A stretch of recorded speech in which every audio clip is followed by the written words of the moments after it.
Good evening thinkers, how are you? I hope you are doing well in your lives.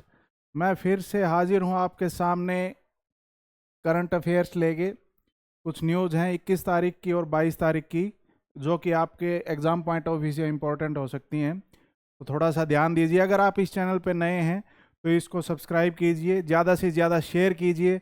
अगर किसी topic पे आप lecture चाहते हैं तो नीचे कमेंट बॉक्स में कमेंट करके बता सकते हैं। और आपकी कोई क्वेरी, कोई क्वेश्चन है तो नीचे चल रही इस पट्टी पे हमारा व्हाट्सएप नंबर दिया हुआ है, उस पर मैसेज करके आप अपना डाउट क्लियर कर सकते हैं। तो देखिए, ज़्यादा देर ना करते हुए आज की न्यूज़ के ऊपर हम थोड़ा सा ध्यान देते हैं। सबसे पहली न्यूज़ क्या है कि आंध्र प्रदेश ने व्हाट्सएप के जरिए गवर्नेंस को थोड़ा सा सोफिस्टिकेटेड वे से हैंडल किया है। वहाँ के स्टेट की लगभग 36 जो डिपार्टमेंट्स थे उनको हैंडल किया है व्हाट्सएप के जरिए। तो ये डिजिटल गवर्नेंस का एक बड़ा अच्छा एग्जाम्पल है और इसको पूरे देश में लागू करने की सोचा जा रहा है। ठीक है, और इसका नाम रखा है मन मित्र। ठीक है, मन मित्र इसका नाम रखा गया है। और इसमें लगभग 738 सर्विसेज जो कि 36 डिपार्टमेंट की जो हैं वो अवेलेबल करवाई गई हैं, जो कि अलग अलग डिपार्टमेंट है, चाहे हेल्थ केयर हो, चाहे ट्रांसपोर्ट का हो, चाहे आपको कोई स्कीम अवेल करनी हो, तो आप व्हाट्सएप के ज़रिए ये काम कर सकते हैं। ठीक है, इसके ऑब्जेक्टिव्स क्या क्या हैं? ऑब्जेक्टिव मेन एक तो ये है कि ईज ऑफ डूइंग बिजनेस हो जाए, कि गवर्नेंस थोड़ी सी ईजी हो जाए, पब्लिक को लाइन में खड़ा ना होना पड़े, टाइम कम लगे। ठीक है, और उसको लुक आफ्टर ईजिली किया जा सके, उसको ट्रैक ईजिली किया जा सके। ठीक है, इंक्लूसिविटी भी है भाई, हर कोई उसमें पार्टिसिपेट कर सके, कि कोई बंदा है जिसको इतना ज़्यादा नॉलेज नहीं है या फिर किसी डिपार्टमेंट में नहीं जा सकता, तो अगर उसके हाथ में जो फ़ोन है उसी से काम चल रहा है तो उसके लिए तो इजी हो जाएगा ना, तो इंक्लूसिविटी बढ़ जाएगी। ठीक है, ट्रांसपेरेंसी और ट्रस्ट भी बढ़ जाएगा, क्योंकि सारा काम ऑनलाइन हो रहा है, सारा डाटा जो है ऑनलाइन शो हो रहा है। ठीक है, हाउ इट वर्क्स, ये कैसे काम करता है, ये एक नंबर उन्होंने दिया है। इस पे नंबर पे किसी ने बस मैसेज करना है हाय का, और वहाँ पे एक तरीके से सर्विसेज का मेन्यू ड्रीवन सर्विसेज स्टार्ट हो जाएगी। आपके सामने एक मेन्यू आ जाएगा कि आप कौन सी सर्विस अवेल करना चाहते हैं। ठीक है, फर्दर उस पर क्लिक करके आप उसको प्रोसीड कर सकते हैं। ठीक है, इससे इंस्टेंट डॉक्यूमेंट डिलीवरी भी हो सकती है। कोई भी डॉक्यूमेंट है, सर्टिफिकेट, आपका बर्थ सर्टिफिकेट है, किसी का डेथ सर्टिफिकेट आप बनवा रहे हैं अपने ग्रैंडपा का या किसी का भी आपके रिलेटिव का, ठीक है, तो वो भी इनकम कास्ट वगैरह का, जितने जैसे हमारे हरियाणा के अंदर जो स्पेशली जो वेबसाइट थी अभी एग्ज़ाम्स के दौरान पे, वो काफ़ी वर्कलोड की वजह से बिल्कुल हैंग हो गई थी, तो ऐसी समस्याओं से भी टैकल किया जा सकता है। ठीक है, रियल टाइम गवर्नेंस ऑन, मतलब साथ की साथ अपडेट होता रहता है ये सिस्टम।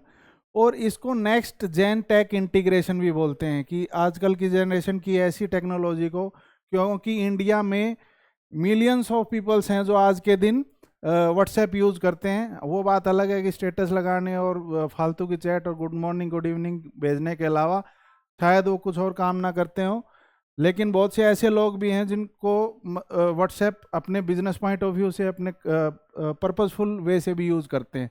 ठीक है, तो उनके लिए तो और भी इजी हो गया। और इवन जो लोग अब तक बाकी कामों में इसको यूज़ करते थे, वो इसके इस फ्रेम से प्रभावित होके अपना काम शायद यहाँ से कर पाएँ।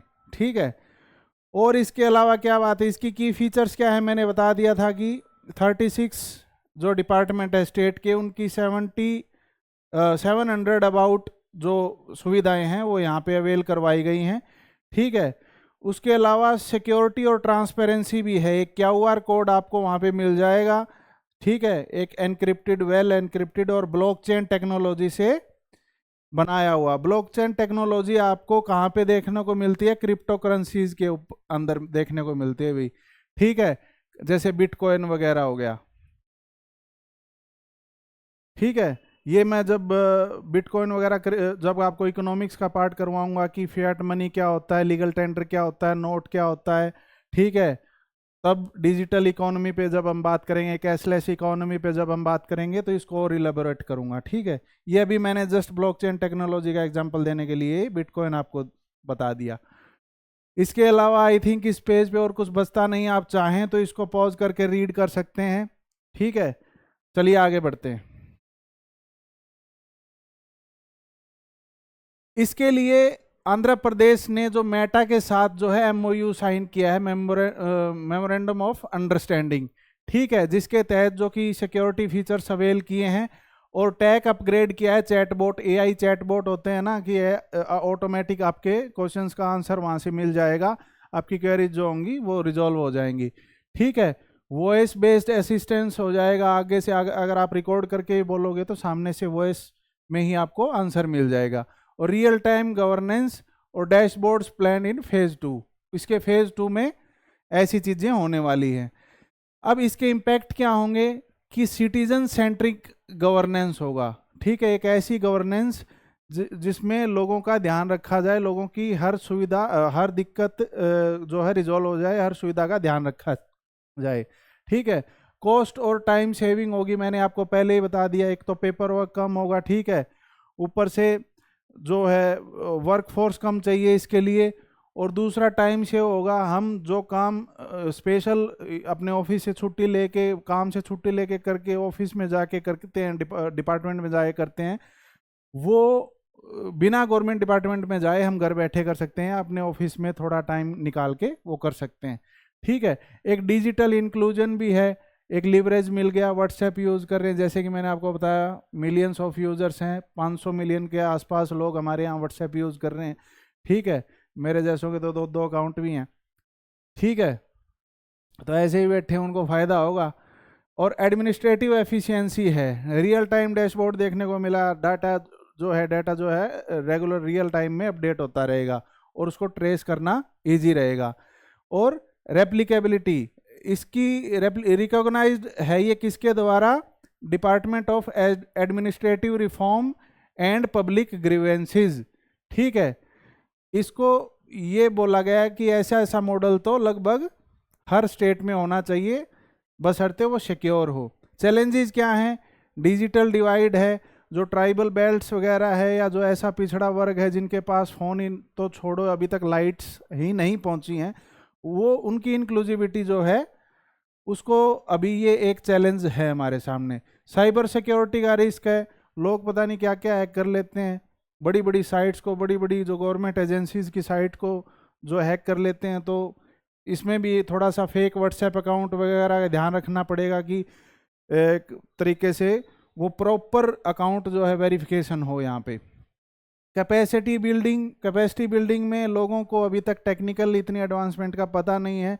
जो पीछे जो सरकारी बाबू लगे हुए हैं और जो सरकारी डिपार्टमेंट में लोग लगे हुए हैं ऐसे एडमिनिस्ट्रेटिव डिपार्टमेंट्स के अंदर, हो सकता है कि इसमें कोई अचंभे वाली बात नहीं है कि उनको शायद ढंग से फ़ोन भी ना चलाना आता हो और उसकी पूरी कैपेसिटी का ना पता हो जेन जी के मुकाबले। जेन जी इज़ वेरी एडवांस जनरेशन, ठीक है।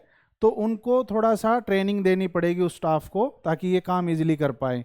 डेटा प्राइवेसी का काम है भाई, ऐसा नहीं है कि भाई प्राइवेसी लीक नहीं होनी चाहिए, डाटा जो है एनक्रिप्टेड होना चाहिए, ठीक है, एंड टू एंड एनक्रिप्शन होना चाहिए, उसका कहीं लीक ना हो, और जो कस्टमर है, जो सिटीजन है, उसके ऊपर कोई इम्पैक्ट ना आए। इसके बाद स्केलेबिलिटी जो है, बैक एंड सिस्टम बड़ा होना चाहिए, जैसे नॉर्मल कंप्यूटर्स में ऐसे डाटा जो सेव नहीं होता इतना सारा, सुपर कंप्यूटर्स का डेवलपमेंट जैसे हमारे यहाँ पे ऑलरेडी एरावत वगैरह, ठीक है, परम वगैरह, ऐसे सुपर कंप्यूटर अभी तैयार हो रहे हैं, तो इस सीरीज़ में काम होता रहना चाहिए, ठीक है, सुपर कंप्यूटर्स के अंदर, ताकि वो ऐसी टेक्नोलॉजी को ईजिली हम टैकल कर सकें। इसके बाद है वे फॉरवर्ड, आगे क्या किया जा सकता है, जो चैलेंज है उनको मिटिगेट करना है। मिटिगेट कैसे करेंगे, जो एक्सपेंड एआई इंटीग्रेशन, आर्टिफिशियल जो टेक्नोलॉजी है उसको इंटीग्रेटेड किया जाए, ताकि एक ऑटोमेशन पे ये चीज़ चली जाए, चैटबॉट वगैरह, ठीक है, और इंसान का काम थोड़ा सा इजी हो जाए। साइबर सिक्योरिटी को थोड़ा इंक्रीज किया जाए, जो साइबर सिक्योरिटी से रिलेटेड जो भी इश्यूज हैं उनको रिजॉल्व किया जाए, और ऐसे लोगों को हर जगह सेमिनार, पब्लिक सेक्टर्स वगैरह के अंदर, या फिर गांव शहर सब जगह उनको थोड़ा सा अवेयरनेस फैलाने के लिए ऐसे सेमिनार्स कंडक्ट करवाने चाहिए। डिजिटल लिटरेसी ड्राइव्स, ठीक है, लोगों को और चीज़ों के अलावा आईआईटी एम्स वगैरह में पढ़ने के अलावा ऐसी जागरूकता भी देनी चाहिए कि आज के दिन डिजिटल ज़माना है, तो आप जो डिजिटल डिवाइसेस अप्लायंसेस वगैरह यूज़ कर रहे हैं उनको अच्छे से यूज़ करें, ताकि आप जो सिक्योरिटी ब्रीच का शिकार ना बने, ठीक है। इसके अलावा लेजिस्लेटिव बैकिंग होनी चाहिए, जो जैसे डाटा प्राइवेसी एक्ट जो है, ऐसी एक्ट से ये जो सुविधा है इसके बैकिंग होनी चाहिए, ताकि उनके भी अप्रूवल मिले और काम अच्छे से हो पाए। और नेशन वाइड रेप्लिकेशन होना चाहिए इसका, डिजी लॉकर के साथ, यूपीआई के साथ, कोविन वगैरह के साथ इसको जोड़ दिया जाना चाहिए, ठीक है, बशर्ते पूरी सिक्योरिटी के साथ, ठीक है। अगर पॉज करके थोड़ी देर अगर आप रीड आउट करना चाहते हैं तो इसको रीड कर सकते हैं। नेक्स्ट, ये सेमीकंडक्टर की न्यूज़ है। सेमीकंडक्टर्स क्या होते हैं कि छोटी छोटी चिप्स होती हैं जो कि आपके फ़ोन के अंदर,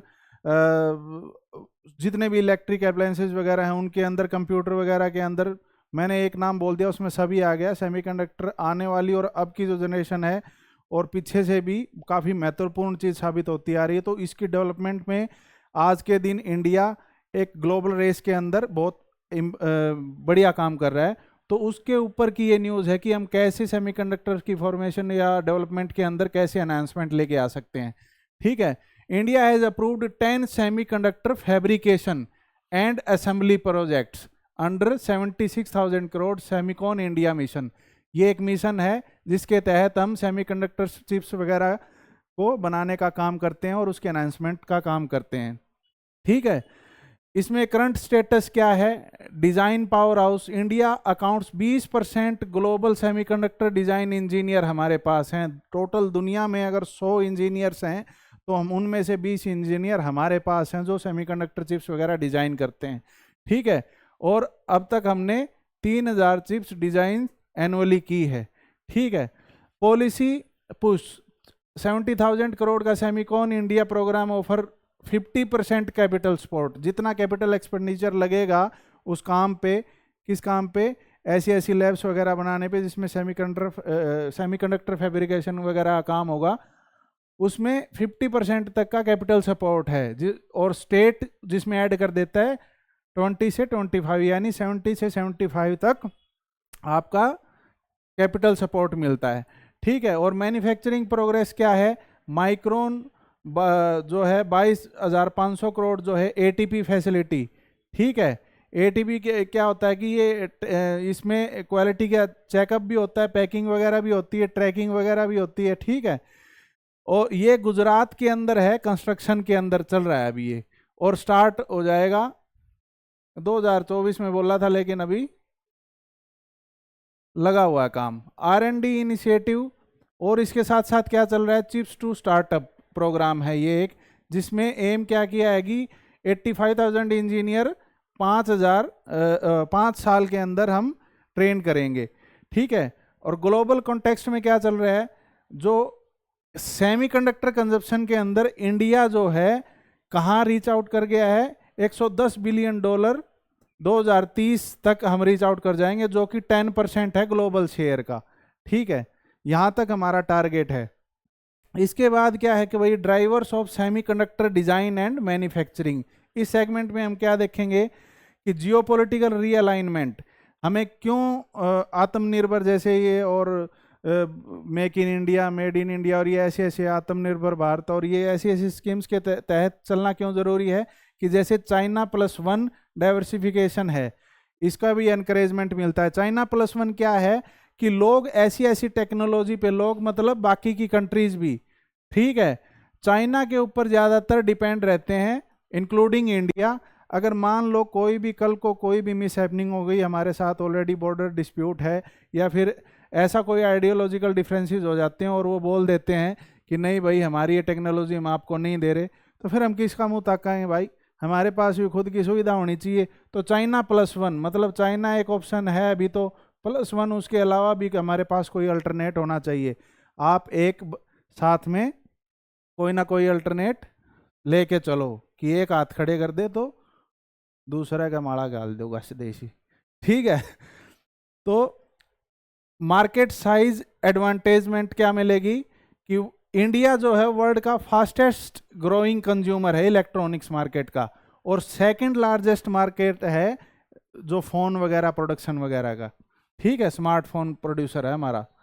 ठीक है, तो ऐसे में हमें ये सेमीकंडक्टर वगैरह के लिए खुद पे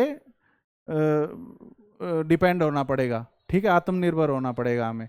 ठीक है, सेल्फ रिलायंट। इसके बाद पॉलिसी इंसेंटिव्स क्या चल रहे हैं कि पीएलआई मतलब है कि प्रोडक्शन लिंक्ड इनिशिएटिव, यस। ठीक है, और डीएलआई मतलब डेवलपमेंट लिंक इनिशिएटिव्स है। ठीक है, और ये स्पेक्स क्या है कि एक तरीके की स्कीम है, schemes for production of electronic devices and conductor semiconductor production. ठीक है, ये ऐसी स्कीम है जो कि globally, India globally competitive by neutralising cost disadvantage. ऐसी स्कीम से हम ग्लोबल जो प्लेटफॉर्म है उनके साथ compete कर सकते हैं। ठीक है, और skilled talent base 8 lakh engineer graduate yearly, access to EDA tool, जो इलेक्ट्रॉनिक डिवाइस जो है असेसमेंट के जो टूल हैं उसमें मतलब इन्वॉल्व होते हैं 8 लाख इंजीनियर।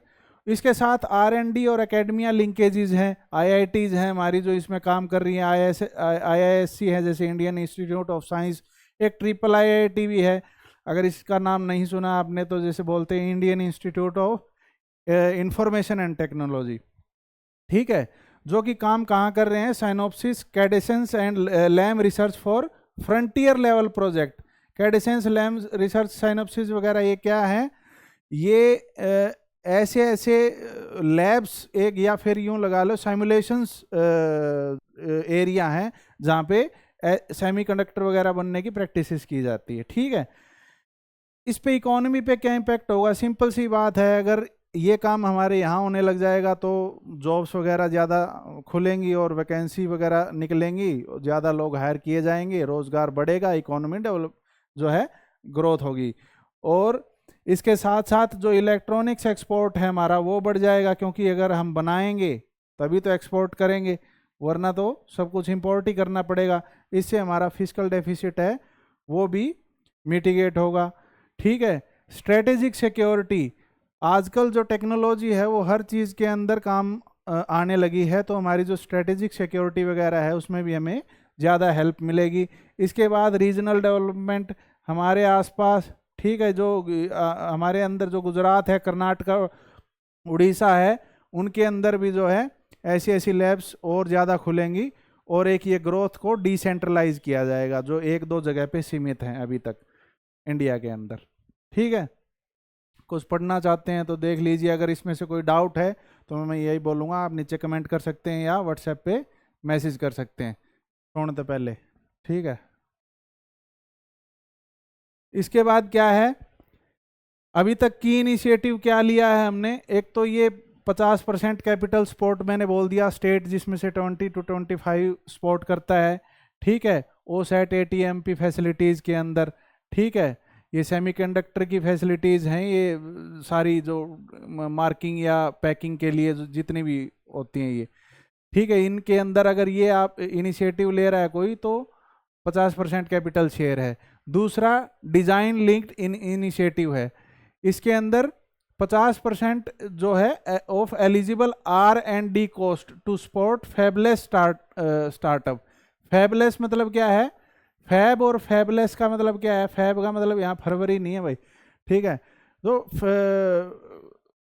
फैब्रिकेशन है, जैसे आपकी स्क्रीन बनती है जैसे स्मार्टफोन की या किसी भी LED वगैरह की, उसके अलावा जो लैब्स वगैरह हैं उनके अंदर उसकी R&D के अंदर आपको 50% की इंसेंटिव दी जाएगा। ठीक है, चिप्स टू स्टार्टअप, ट्रेनिंग जो है 85,000 इंजीनियर को दी जाएगी, जो जिसको फ्री एक्सेस मिलेगा EDA का, इलेक्ट्रॉनिक जो डिवाइसेस जो टूल की जो ट्रेनिंग होती है, किसके अंदर, 100+ इंस्टीट्यूशंस के अंदर। ठीक है, प्रोडक्शन लिंक्ड स्कीम है IT हार्डवेयर के अंदर, इलेक्ट्रॉनिक्स के अंदर, जो कि डोमेस्टिक प्रोडक्शन बढ़ाने में काम करती हैं। चैलेंजेस क्या क्या हैं, कैपिटल इंटेंसिटी है। ठीक है, एक तो जो फैब सेटअप है उसको लगाने का कॉस्ट ही 10 से 15 बिलियन डॉलर है, बहुत ज़्यादा, करोड़ों रुपए लगते हैं। तो एक ये चैलेंज है। फैब सेटअप, मैंने फैब और फैबलेस मैंने आपको बता दिया क्या होता है। एक sustained subsidy needed to remain competitive, ठीक है, कंपटीशन की जो भावना है वो बनी रहनी चाहिए और जो सस्टेन्ड सब्सिडी जो है वो मिलती रहनी चाहिए, ठीक है।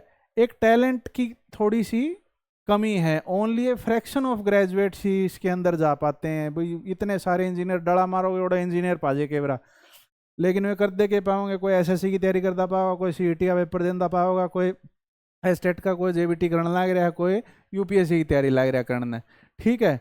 They are wasting their talents, ठीक है, ठीक है, बस जैसा भी है। इंफ्रास्ट्रक्चर डेफिसिट है हमारे पास, स्टेबल पावर, अल्ट्रा प्योर जो वाटर है और लॉजिस्टिक्स वगैरह हमारे पास नहीं है, ठीक है। वेंचर कैपिटल कंस्ट्रेंट्स हैं। सेमीकंडक्टर जो स्टार्टअप है वो क्या कर, उनको क्या समस्या देखनी पड़ती है, फेस लॉन्ग जेस्टेशन पीरियड। वो जेस्टेशन पीरियड का मतलब क्या है कि वो आइडियोलॉजिकल फेज में ही घूम के रह जाता है कि डिस्कशन तो बहुत हो रही है लेकिन एक्शन नहीं हो पा रहा, ठीक है। तो उसी पीरियड में काफ़ी टाइम लग जाता है उसको, और इससे इन्वेस्टर जो है हाथ पीछे खींच लेते कि तुम इतना टाइम पहले ही लगा रहे हो, हमारा पैसा वेस्ट कर रहे हो तुम लोग, ठीक है। और पॉलिसी प्रिडिक्टेबिलिटी, सडन टैरिफ और लाइसेंसिंग वगैरह, जैसे अब ट्रंप साहब ने कुछ भी बढ़ा दिया, उस पर इलेक्ट्रॉनिक डिवाइस का रेट भी बढ़ गया, तो ऐसे में जो फ्लक्चुएट होते हैं रेट वगैरह, तो जो ये वाला बजट है ये और भी बढ़ जाता है कई बार, ठीक है। और लाइसेंसिंग वगैरह के अंदर दिक्कत आ जाती है कई बार, ये लाइसेंस पास नहीं हुआ, यहाँ से पास नहीं हुआ। मैंने आपको पहले भी बताया था कि एडमिनिस्ट्रेटिव रिफॉर्म्स की हमारे देश के अंदर बहुत ज़्यादा ज़रूरत है। सिंगल विंडो जो क्लियरेंस का ज़्यादा जो बातें चल रही हैं उनको अभी एक्शन में लेके आने की ज़रूरत है, ताकि ऐसी ऐसी टेक्नोलॉजिकल चीज़ें जो हैं, एडवांसमेंट जो हैं वो रुकी हुई हैं, वो जल्दी से रोड मैप उनका तैयार हो और जल्दी से उन पर काम हो, ठीक है। आगे क्या कर सकते हैं हम भाई, फोकस ऑन लेगेसी नोड्स, हमें टारगेट करना चाहिए 28 nanometre and above chips for auto, IoT and energy sector के लिए। जो 28 नैनोमीटर की जो चिप है उस पर ध्यान देना चाहिए। R&D के ऊपर फंडिंग ज़्यादा करनी चाहिए, ठीक है, जो कि कितना है 0.7% से 1.5% जीडीपी का, ठीक है। Risk sharing model, risk sharing मतलब अगर गवर्नमेंट ज़्यादा रिस्क नहीं लेना चाहती तो वो पीपीपी का काम कर सकती है। पीपीपी ये परिवार पहचान पत्र नहीं है भाई, ठीक है, ये है पब्लिक प्राइवेट पार्टनरशिप। सरकार किसी अडानी अंबानी, किसी टाटा बिरला के साथ मिलके जो रिस्क वहन कर सकें, साथ में उनको प्रॉफिट, तो ऑब्वियसली जो रिस्क जिसका होगा प्रॉफिट भी उसका ही होगा, ठीक है। तो ऐसा हाथ मिला के उनके साथ ही सेक्टर में काम कर सकते हैं, ठीक है, बशर्ते आंदोलन ना हो, ये ना बोला जाए कि सारा देश बेच के खाएंगे, ठीक है। इसके बाद जो है क्लस्टर डेवलपमेंट हो, ऐसे ऐसे इकोसिस्टम, यूनिवर्सिटीज़ वगैरह, स्कूल्स वगैरह, जो इंस्टीट्यूशंस वगैरह ज़्यादा से ज़्यादा बनाए जाएं जहाँ पे ज़्यादा से ज़्यादा इंजीनियर्स को स्किलफुल किया जाए। और जे वे कि और सेक्टर में जाओ उनको रैप्टा मारे मतलब वे जे बेरा पाटिया उनने 5 साल उन तई वेल ट्रेंड किया और जाके बैठ गए यूपीएससी की तैयारी में, ठीक है, या जमा बेरा पाटिया एसएससी की में बैठ गए तो गेटी पकड़ के उल्टा ही सेमीकंडक्टर गाड़ी लैब में फेंक दे उनने, ठीक है, जोक्स अपार्ट, ठीक है। ग्लोबल पार्टनरशिप, जो इंडिया है उसको यूएसए के साथ या जापान के साथ, ताइवान के साथ, ऐसी ऐसी कंट्रीज़ के साथ अपने जो लिंक जो हैं इस चीज़ को लेके ज़्यादा गहरे करने चाहिए। ये चिप बनने लग रही है। इसके बाद भाई, इसके बाद है कि तमिलनाडु के अंदर एक साइट मिली है, पुरानी साइट, आर्कोलॉजिकल साइट एग्जैगुएट हुई है, खुदाई हुई है उसकी, ठीक है, उसके बारे में हम जिक्र करेंगे। The first ever AMS radio carbon dating, ठीक है, ये एक रेडियो कार्बन डेटिंग की टेक्नोलॉजी है भाई, ठीक है। इस एएमएस मतलब एक्सेलरोमीटर मास, एक्सेलरोमीटर मास स्पेक्ट्रोमेट्री, ठीक है। इस जो टेक्नोलॉजी के साथ इसकी डेटिंग हुई है, इसका नाम रखा गया है सार्कोफेगस, जो कहाँ पे मिली है, किलान मंदी के अंदर तमिलनाडु में है जो। और इसको कब का डेटेड बताया जा रहा है कि ये 1692 BCE, बिफोर क्रिश्चियन ईरा। ठीक है, क्रिश्चियन ईरा किसको बोलते हैं, जो 1 पाजे 0 पाजे उसके इस साइड वाले पॉजिटिव साल यानी CE, इसके इस साइड वाले BCE। ठीक है, ये बीच का ईरा कॉमन ईरा बोलते हैं इसको। ठीक है, बिफोर कॉमन ईरा या क्राइस्ट ईरा या आफ्टर CE।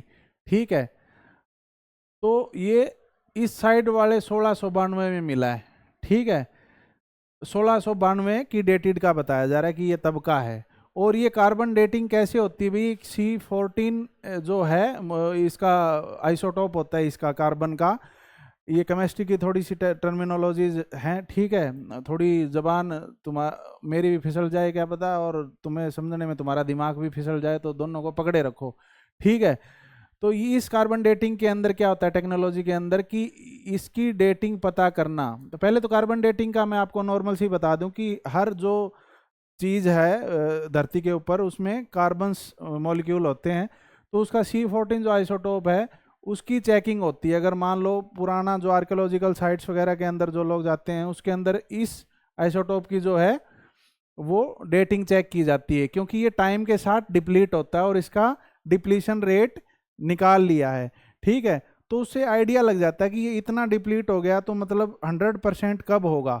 अभी अगर ये 60% बचा हुआ है तो 100% ये कब रहा होगा, तो उससे साल का पता लग जाता है नियर अबाउट। ठीक है, तो ये जो टेक्नोलॉजी इसकी दो खास बात है, एक तो थोड़ा सा जो मटेरियल होगा नहीं बिल्कुल नाना कोई टुकड़ा पाएगा तो उसमें भी काम चला दे, उसका भी ये कार्बन डेटिंग कर सकता है। और एक जो है टाइम स्पेंड जो है वो कम लगता है, कम टाइम में ये काम कर देती है टेक्नोलॉजी, ये इसका फायदा है।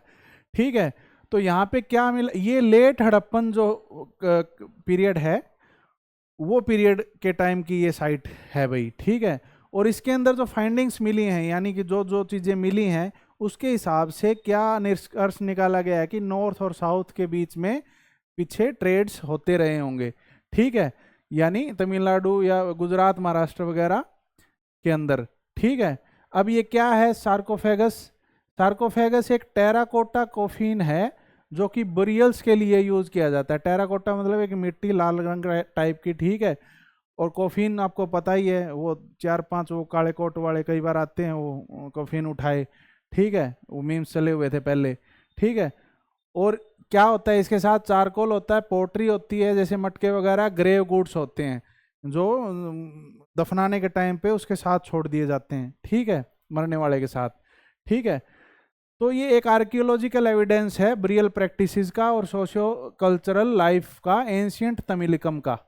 ठीक है, इससे पता चलता है कि उस टाइम के लोग कैसे थे, क्या क्या प्रैक्टिस वो यूज करते थे।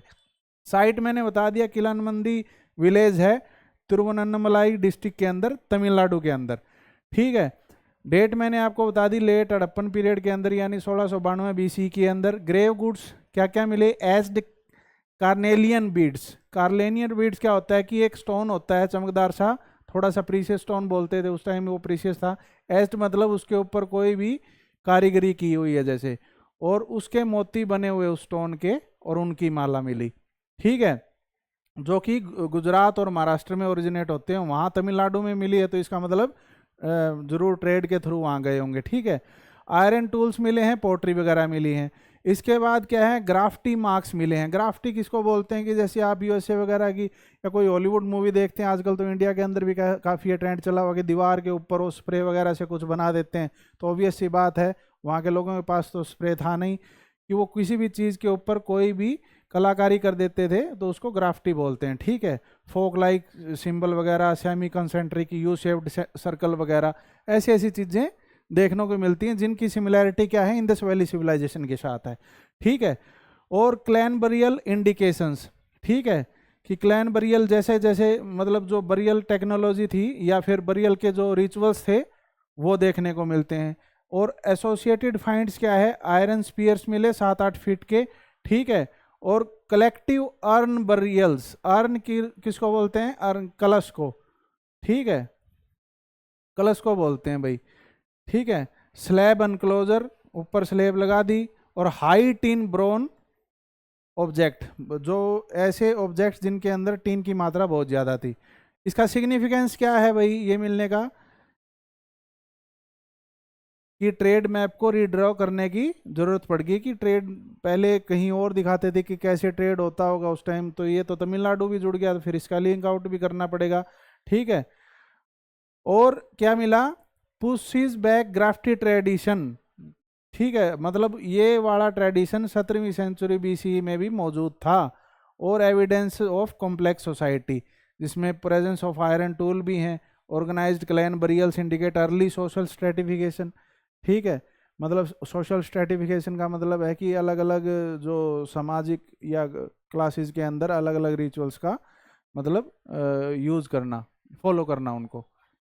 इसके बाद दो चार हमारी वन लाइनर चीजें हैं वो मैं एक्सप्लेन करूंगा आपको। तमिलनाडु एक पहला ऐसा स्टेट बन गया है इंडिया का जिसने आइडेंटिटी कार्ड इशू किए हैं, किसको, विमेन सेल्फ हेल्प ग्रुप को। विमेन सेल्फ हेल्प ग्रुप कौन से होते हैं, सेल्फ हेल्प ग्रुप वो होते हैं कि 4 5 10 15 20 लुगाई मिलके अपना कोई एक ज्वाइंट अकाउंट खुलवाओ और वो रजिस्टर करवाओ सेल्फ हेल्प ग्रुप, और उसमें कोई धंधा करें, कोई काम करें, कोई साड़ी कोई बनाने लग रही या कोई कपड़ा बनाने लग रही।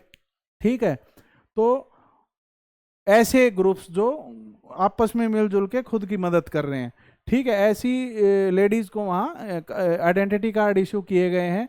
ये किसने लॉन्च किया है भाई, जो वहाँ के सीएम साहब है स्टालिन साहब, उदयनिधि स्टालिन।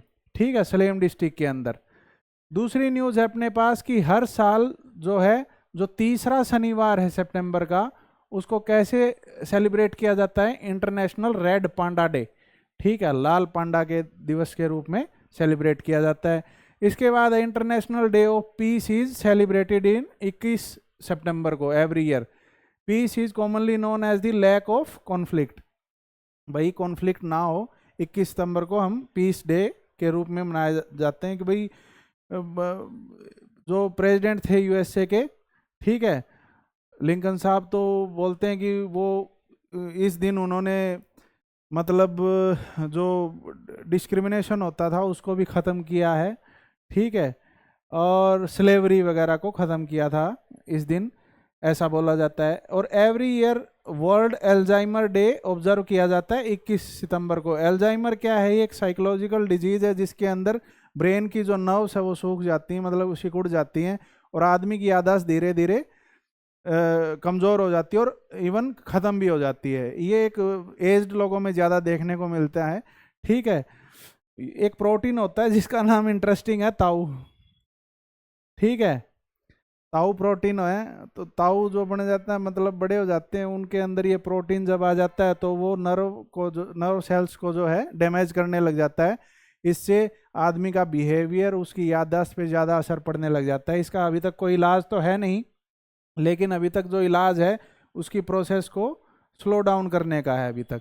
ठीक है, इसके बाद जो है वर्ल्ड रोज डे 22 सितंबर को मनाया जाता है। हैरान होने वाली बात नहीं है, ये वैलेंटाइंस डे वाला रोज डे नहीं है कि तुम्हारा chocolate day, slap day, rose day, teddy bear day, Valentine day, वो वाला वीक के अंदर रोज डे नहीं है ये दरअसल लिंक्ड है कैंसर पेशेंट्स के साथ।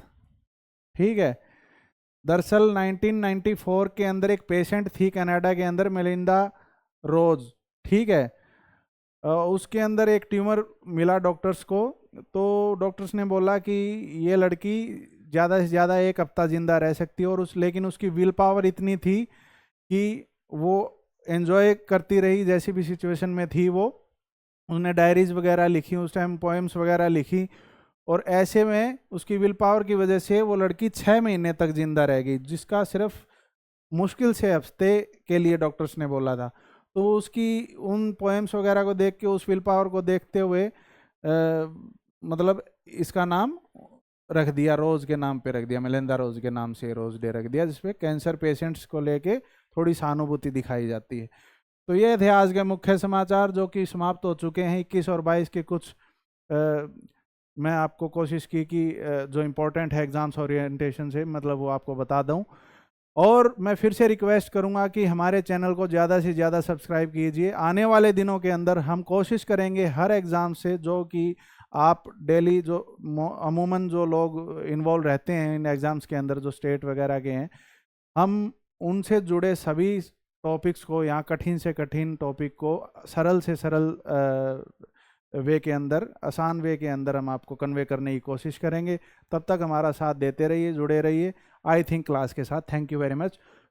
Good night.